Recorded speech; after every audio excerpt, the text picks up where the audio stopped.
and welcome to another fantastic episode of Atomic Tutorials. I'm your host, Dr. Wasabi. We're here in beautiful downtown One City, and today we're going to be giving you a guide on how to best decorate your walls in Minecraft. Now, this guide is more for an urban setting, so if you have any places in your city worlds or kind of townships, which kind of have flat walls, but they haven't got anything on them, this is going to be a great guide for that. But before we start, I just want to say, if you like what I do, if you like my content, please like and subscribe. It's greatly appreciated, and of course it bumps me up in the algorithm. Okay, so we're going to go to our first location, so I'll see you there. And here we are at our first location. Now you may be wondering, why are we up to a brick wall? Well, this is the first part of decorating a wall, is to find out what you need to do to make it kind of eye-popping, to make it to catch the eye. So the first thing you need to do is look at the textures. Now here we have a simple brick wall with some stone brick leveling off the floor level. Now what you need to do in this scenario is find a block which is similar to the block that is the wall, the colour. So for this instance we have brick. And then find something that's a nice texture change, but not too different from the colour. Now for this we've used a nice granite. Now of course you can use a mix. Let's get out something. So we've got our granite. Let's bring out a nice terracotta, and perhaps some polished granite. So you see, it's all about a bit of a shake and bake on the wall here. Just randomise it. Make sure it's equal all out. And you can instantly see there's a big change in texture here. Just instantly, it just catches your eye. So this is the first part of decorating your wall. You want to get a nice texture balance, and have loads of different contrasting blocks in there. Now this obviously can be changed for different kind of blocks. Again, it's up to you. Like, if you think it contrasts nice, then use that. It's all about the block and the color of it. So we've got some granite here. Let's bring in some terracotta. Now you can I would use a mixture of blocks, although you can just use one block to texture it. It really depends on where the building is and what kind of effect you want on it. For example, if it's an older building, then perhaps you'll give it some more texture, make it look more run down, which we will be talking about into our next tip. But there you go, our first little tip: texture and color. So make sure you write that down if you're well, if you've got a sketch pad and all that. And we will be going on to our next tip. And here we are, just down the road from where we've just been, to our next tip, and that is greenery. Honestly, if you just can't find a way to decorate it, greenery is your ultimate, you know, get out of jail option. Just get some, well, my favourite thing to do is get some oak leaves, some spruce fence, and just make a nice little vine structure over here, like so. It just adds so much. It just fills up a wall that otherwise would be a bit bland, a bit boring. Like this one, for example. One thing that I always say is use these in moderation. Because what happens if you use these too much, it'll become like like an urban jungle paradise, which some people don't want, and they want a bit more of a realistic city. So use these in moderation. If you feel you've got enough, then you probably had enough. Like so. And one other tip I failed to mention, where is it? Is the use of fire exits on more urbanized builds. Now, these are another great way to fill space up on your wall.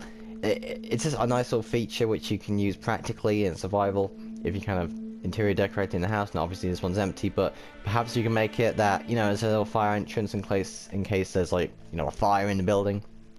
Which it makes a lot of nice detail, and it also adds to the story of the build, and that's very important, because sometimes you can make like a filler building, but it's better to have a building with a story, because it adds so much to the build, and it really like ticks off those marks in terms of effort and style. So we're going to go on to our next tip right now. And we are back, and in a different location, folks. We are in Randolph Park to show another tip for you, or you can already see we have quite a selection of the tips we've previously discussed. You got the nice wall texturing, some brick and polished granite. You got the fire exit detail. You've even got some greenery up here. But one thing that I want to say to you, folks, is sometimes, obviously this is a Fallout world, so this is quite niche for me. But one thing to do in the build, if you're stuck on options, is just do basic machinery. Now, machinery in general, you don't have to be super complex, like you're not making a nuclear reactor on a wall or anything, although in this case you can because it's a Fallout world, but again, this is more general. So I've made, over here, oh pardon me, oh, that's all that tea I've been drinking. Oh, where were we?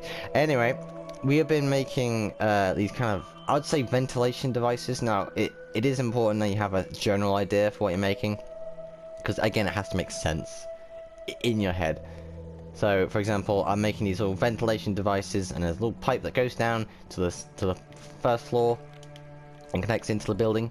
And you can see another one here, which is perhaps like a gutter, a drain gutter, collects water, goes down, spills it on the floor. And of course, we have little widgets like here. I like to call them widgets, because they're just general filler items, basically. Now, perhaps there's like a power coupling or a generator.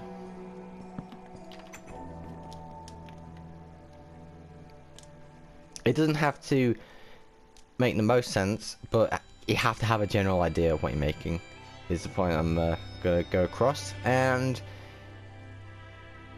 just look at that. That's beautiful, beautiful. And so I'm getting lost in my own builds.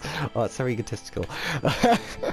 And over here we can see another example of the, kind of like machinery. Again, it doesn't really have to be machinery. It can just be like a metal poking out. Something like this. It's just a filler, adds new shapes, new kind of dynamics to the build, and it's just something that really adds to the build itself. So let's go on to the next tip. Ooh, okay, right. 5, 4, 3, 2, 1, and 4. Is it fourth tip? Fourth tip, yes. I'm losing track. Oh, right, let's get this done right. Okay, so our fourth tip is, obviously, if you want to add a bit more spice to your wall, and if it's a bit more general, like something like this, like a highway underpass, one thing that never fails is a good bit of graffiti pixel art. Now, obviously, you can be very imaginative with this, like, it's only limited to your imagination. So, we've had some examples here. This is one I made earlier. There's a neat little color palette kind of thing. It doesn't have to have too much detail. It just has to kind of like look like it's graffiti in a way. And over here we've got like a neat little mushroom cloud and a red dragon. Now, of course, it doesn't look like a red dragon, but as long as the idea is there, then it makes sense in your head, and that's all that matters when it comes to this kind of stuff. Of course, you've got the little American flag. Now, our last tip is very similar to this, but it's quite different, as I will show you. But the next tip I want to subscribe to you is the use of degradary blocks.